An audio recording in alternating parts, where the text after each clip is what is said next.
Estudo aponta que 5 em cada 10 mulheres brasileiras já tiveram o corpo tocado sem consentimento em locais públicos. Fim de semana é marcado pela apreensão de quase 700 quilos de maconha em Santa Catarina. Veja como foi a passagem do candidato do PT à presidência da República, Luiz Inácio Lula da Silva, por Florianópolis. Tribunal de Contas do Estado elege novo presidente para o biênio 2023-2025. E ainda, no esporte, Avaí derrota o Atlético Mineiro na ressacada na estreia do técnico Lisca no comando da equipe. Está no ar o Band Cidade com Rodrigo Cardoso. Olá, uma boa noite e uma excelente semana para você. O Band Cidade começa hoje com uma notícia preocupante. Uma pesquisa apontou que 5 em cada 10 mulheres brasileiras já tiveram o corpo tocado sem consentimento em um local público. E mais, 31% delas sofreram tentativa ou abuso sexual. O estudo elaborado pelo Instituto Patrícia Galvão mostrou que 45% das mulheres brasileiras já tiveram o corpo tocado sem consentimento em local público.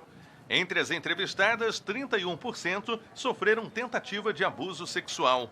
A pesquisa Percepções sobre Controle, Assédio e Violência Doméstica também revela que 30% das mulheres afirmaram terem sido agredidas pelo parceiro bêbado ou drogado. Infelizmente, esse é um cenário que nós temos no nosso país ainda, né? Muitas mulheres enfrentando essa situação dentro de casa e precisam buscar ajuda. Nós temos delegacias especializadas, tem redes de apoio que podem auxiliar essas mulheres a sair dessa condição ou ainda encontrar um caminho para relatar essa violência sofrida e responsabilizar o infrator, né? A pesquisa também chama atenção para um detalhe: a resistência de alguns grupos da sociedade em relação à Lei Maria da Penha, o que mostra a necessidade do poder público de criar ações de combate à violência contra a mulher.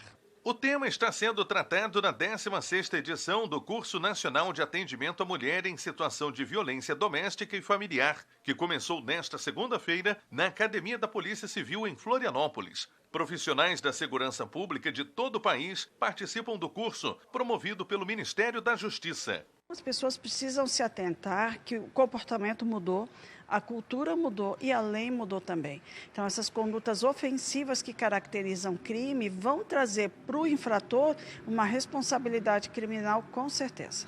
O tema ainda é considerado um tabu. Mesmo assim, nas ruas não é difícil encontrar quem conheça alguém que já passou por um relacionamento abusivo. Graças a Deus, nunca vivenciei, mas já conheci colegas de trabalho, já aconteceu no trabalho, né? E é bem constrangedor.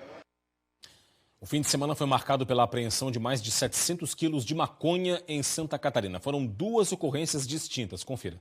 Na tarde deste sábado, a Polícia Rodoviária Federal apreendeu 232 quilos de maconha na BR-280, em Mafra, no Planalto Norte. A droga estava no porta-malas e no banco traseiro de um carro com placas de Penha, abordado em fiscalização de rotina. O motorista de 23 anos confessou que pegou a maconha em Cascavel, no Paraná, e que o destino do entorpecente seria revelado em um contato telefônico durante a viagem. Ele e o passageiro foram presos em flagrante e levados para a Delegacia de Polícia de Mafra. Já em São José, policiais rodoviários federais apreenderam 455 quilos de maconha no fundo falso de um caminhão que seguiria para São Paulo. O veículo havia sido flagrado em julho deste ano com placas clonadas e registro de roubo e foi apreendido. O caminhão foi levado para um pátio à disposição das autoridades. Neste domingo, durante a preparação para o retorno a São Paulo, os policiais fizeram uma nova fiscalização e descobriram um compartimento sob a carroceria, que escondia centenas de tabletes de maconha, em um total de 455 quilos de entorpecente. A carga da droga foi encaminhada para a Polícia Civil de São José. O motorista do caminhão, de 23 anos, que havia sido preso em flagrante no mês de julho, segue detido na penitenciária de Florianópolis por tráfico de drogas, receptação e adulteração de placas. A Justiça condenou um servidor público da cidade de Palmeira da Serra a 5 anos e 6 meses de reclusão em regime fechado pelo crime de peculato. A decisão foi da juíza Helena Zeglin, da comarca de Otacílio Costa, que também condenou o réu a pagar uma multa de R$ 66.500. O condenado, que atuava como controlador interno, confessou que fraudou boletos e notas fiscais de combustíveis para a Secretaria de Obras. Eram cobrados valores maiores do que os de fato, e a diferença era colocada pelo servidor na própria conta bancária. Entre dezembro de 2018 e janeiro de 2020, o servidor fez nada menos que 34 operações do tipo. O funcionário vai poder recorrer da decisão em liberdade.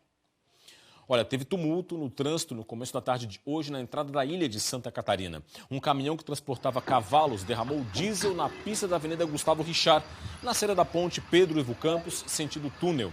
O derramamento de óleo provocou lentidão no tráfego na área continental de Florianópolis.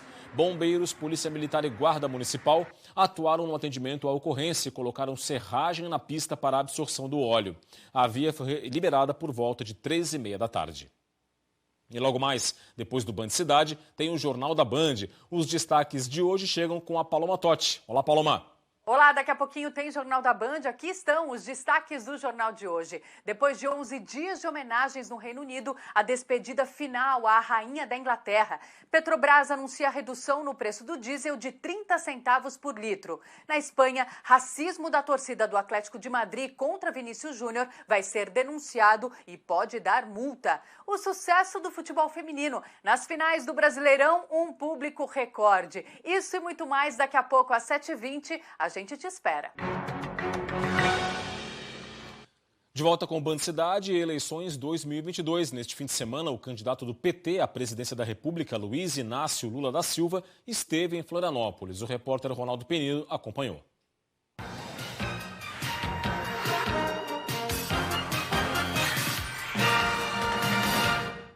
O ato Todos Juntos por Santa Catarina foi realizado na Praça Tancredo Neves, no centro de Florianópolis. Os candidatos da coligação Brasil da Esperança, formada por PT, PSB, PCdoB, PSOL e Rede, fizeram um discurso em defesa da democracia e contra o ódio e também defenderam investimentos em saúde e educação. Nós não queremos tirar nada de ninguém.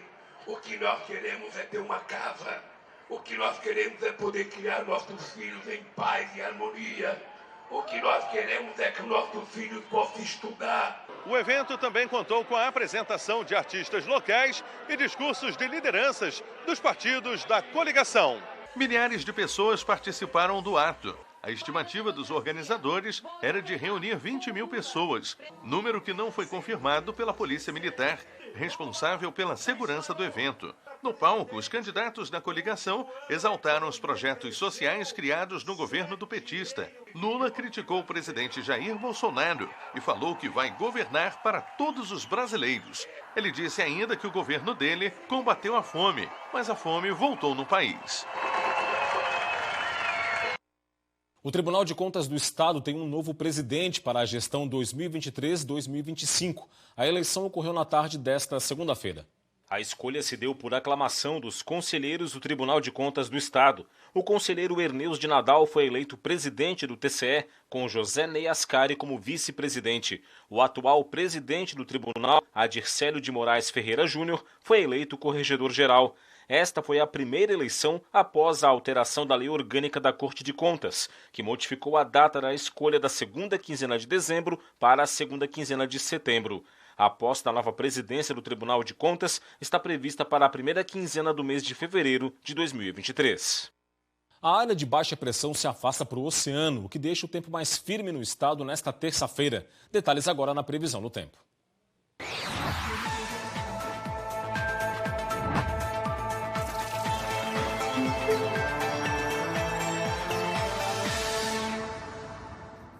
A terça-feira vai ter mais nuvens e nevoeiros na madrugada e início da manhã, especialmente na região norte do estado. Ao longo do dia, predomínio de sol. As temperaturas vão estar em elevação em Santa Catarina. Em Florianópolis, mínima de 15, máxima de 24 graus. Em Joinville, variação entre 15 e 27. Em Lages, 8 de mínima e 19 de máxima. E em Chapecó, mínima de 11 e máxima de 22 graus. Hora de conferir os destaques do portal tvbv.com.br. Você acessa e fica muito bem informado aqui no telão do Band Cidade. Olha só, Marés, início das obras de barreira de contenção no Morro das Pedras é o principal destaque do momento. Tem também uma informação importante da área de saúde. O Brasil é o terceiro maior doador de medula óssea do mundo. Tem também aqui, informação do Floripa Conecta, evento que aconteceu aqui em Florianópolis e que impactou em 15 milhões de reais a economia da capital do estado. Vamos conferir aqui outros destaques, mas aqui embaixo a informação importante da saúde. O Hospital Regional de Biguaçu inaugura 10 novos leitos de UTI neonatal. Tem também ali, surfista fica à deriva e é resgatado pelos bombeiros em Florianópolis. Essas e muitas outras informações você confere em tvbv.com.br. Acesse, aponte a câmera do seu smartphone para o QR Code que está na sua tela e fique ainda mais bem informado com o tvbv.com.br. Estamos de volta com o Band Cidade. A Petrobras anunciou hoje a redução do preço do diesel às distribuidoras. O repórter Ronaldo Penido tem as informações ao vivo aqui no Band Cidade. Oi, Ronaldo, muito boa noite para você. Conta pra gente de quanto foi essa redução, hein? Boa noite, Rodrigo. Boa noite a todos. A redução foi de 30 centavos e entra em vigor a partir desta terça-feira. Com a mudança, o litro do diesel fornecido pela empresa passará a custar R$ 4,89. A queda no preço equivale a 5,78% e, segundo a estatal, acompanha a evolução dos preços de referência e é coerente com as suas práticas de preços. A Petrobras explica ainda que, como o diesel vendido nos postos sofre com uma mistura obrigatória de 20%, a parcela do diesel A no preço final passará de R$ 4,67 para R$ 4,40 em média a cada litro vendido. O preço do diesel comercializado pela Petrobras teve aumento pela última vez no dia 18 de junho, quando chegou a custar R$ 5,61. Voltamos ao estúdio do Band Cidade. Obrigado, Ronaldo, pelas informações. Uma boa noite para você. Santa Catarina é mais uma vez destaque no Índice Nacional de Desenvolvimento da Educação Básica, o IDEB. Os números foram divulgados e já apontam, na sexta-feira, já apontam para um salto na educação catarinense. O estado é líder no ranking em 6 das 10 categorias. Os bons frutos da educação catarinense foram divulgados na última sexta-feira. O Índice de Desenvolvimento da Educação Básica avalia a qualidade do ensino fundamental e médio dos estados brasileiros. Santa Catarina subiu no ranking de melhores desempenhos do país e ficou em primeiro lugar em 6 dos 10 requisitos na avaliação. Foi um grande destaque, somos a referência do país e tenho que dividir isso com os nossos profissionais de educação, gestores, professores, apoio pedagógico, administrativo, quem faz a comida, quem limpa os ambientes, todos são merecedores de todos os elogios e são parte desse resultado que, de fato, é o melhor do país. São mais de 530 mil alunos matriculados em escolas públicas e privadas de Santa Catarina. O Instituto Estadual de Educação é o maior do estado e recebe cerca de 5 mil estudantes em salas de aula. Essas salas de aula, inclusive, que foram ressignificadas durante a pandemia, quando os jovens começaram a ter acesso ao material didático em casa. Em fevereiro de 2021, o ensino híbrido foi adotado e as aulas presenciais foram retornando aos poucos. Apesar de desafiante, esse processo não impediu que a educação catarinense tivesse um bom desempenho. O Estado de Santa Catarina ele foi muito feliz na sua decisão de imediatamente, após a suspensão das aulas, implementar um novo sistema, que é o atendimento online do aluno, ou atendimento através de material impresso. As escolas da rede municipal de Joinville se mantiveram com as melhores médias da rede pública de Santa Catarina. As médias mais altas do estado, tanto nos anos iniciais quanto nos anos finais, são de escolas municipais joinvilenses. Nos anos iniciais tivemos 4 escolas entre as 10 melhores do estado, e a Adolfo Baixo como destaque como o melhor resultado do estado. E nos anos finais nós tivemos a nossa escola agrícola também como o melhor resultado estadual e mais 2 escolas entre as 10 melhores. Ou seja, é um motivo de muito orgulho para Joinville. Em quarto lugar nas avaliações do ensino médio e em primeiro lugar geral no ensino fundamental, o objetivo da gestão da educação do estado é estender as boas avaliações para o próximo teste, que acontece em novembro desse ano, mas dessa vez voltado ao ensino superior. 7h10, hora do esporte aqui no Band Cidade. Série A do Campeonato Brasileiro, o Avaí derrotou o Atlético Mineiro no estádio da Ressacada na estreia do técnico Lisca. Com a vitória, o jejum de 9 jogos sem vencer chegou ao fim. O gol do Avaí foi aos 8 do segundo tempo e de um jeito que o Leão tem marcado e muito este ano, de pênalti. E com ele, que tem 100% de aproveitamento nas penalidades, Bissoli. O Bissoli talvez tenha sido o pior pênalti que ele bateu até agora, né? Mas graças a Deus a bola entrou. Antes do Leão sair na frente, o torcedor viu um jogo truncado, muitas faltas e com chutões das duas equipes. O Atlético Mineiro até foi quem teve as chances na etapa inicial. E foram apenas 2, viu? Keno parou no goleiro Gledson. E Rafael Vaz tirou o chute de Nacho em cima da linha. Defesa comemorada como um gol para o torcedor havaiano. Aí veio o segundo tempo e a expectativa de um futebol um pouco melhor em campo. Jean-Pierre teve falta perigosa, mas a bola parou na barreira atleticana. Porém, o VAR chamou o juiz para analisar o lance. O árbitro viu o toque de bola no braço de Nathan Silva e marcou pênalti. Lembra que eu falei que o Avaí balançou as redes como mais tem feito na temporada? Isso mesmo, Bissoli fez a Ressacada enlouquecer.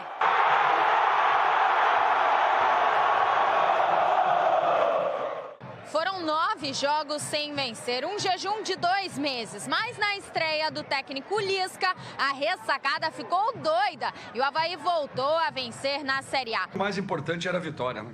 Nós não tínhamos mais tempo, né, para empatar jogo e perder jogo, né?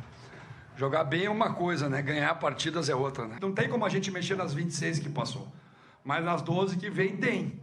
E nós temos chance ainda, né? Nós dependemos só de nós. Na Série B, dos 3 catarinenses que entraram em campo, apenas a Chapecoense venceu. Veja os gols. O primeiro catarinense a entrar em campo pela Série B foi a Chapecoense, que recebeu o CSA na Arena Condá. Mas aos 46 minutos do segundo tempo, Perotti conseguiu furar a defesa do goleiro e decretou a vitória do Verdão do Oeste. Se o gol da Chape foi no finalzinho na partida do Brusque, no Augusto Bauer foi ao contrário. Logo no apito inicial, mas foi dos visitantes. Vila Nova abriu o placar aos 2 minutos de jogo com Wagner. O quadricolor tentou de tudo. Foi um jogo de ataque contra a defesa, principalmente no segundo tempo. E apesar da insistência do Brusque, o placar não mudou e o time do Vale se complicou na Série B. O Criciúma jogou longe de casa, foi até o Maranhão enfrentar o Sampaio Correia. E o time da casa dominou a partida e saiu na frente. Igor Catatal deixou a Bolívia querida com a vantagem no primeiro tempo. Mas o Tigre não desistiu e o empate veio na etapa final. Thiago Alagoano deixou tudo igual no Castelão e aumentou a invencibilidade do Criciúma. Agora são 6 jogos sem derrotas na Série B. Na Série C, o Figueirense perdeu fora de casa para o Vitória. Foi a 2ª derrota consecutiva no quadrangular final que complicou a luta do time para conquistar o acesso.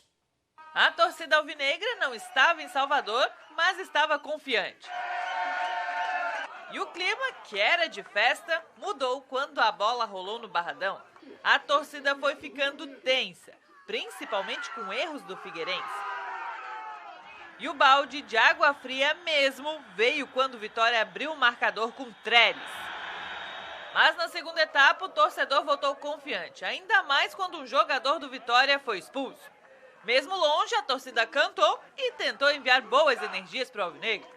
O Figueira respondeu, criou oportunidades que tirou o suspiro dos torcedores. Mas faltou aquela caprichada na hora da finalização.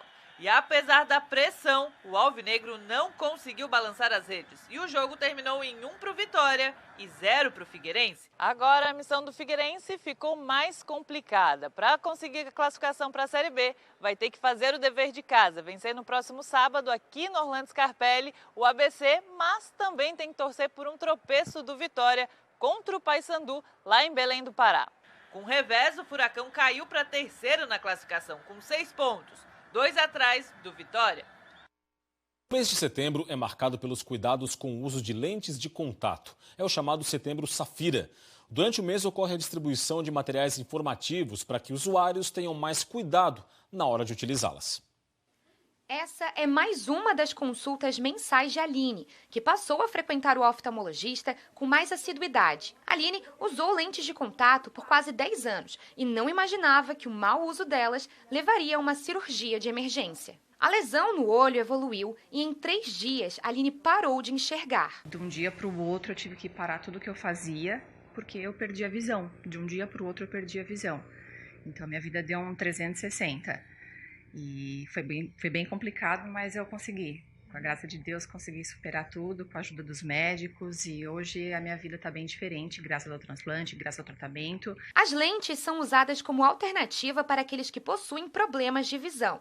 E o mau uso delas tornou-se uma preocupação para o Conselho Brasileiro de Oftalmologia, que, junto da Sociedade Brasileira de Oftalmologia, criou o Setembro Safira.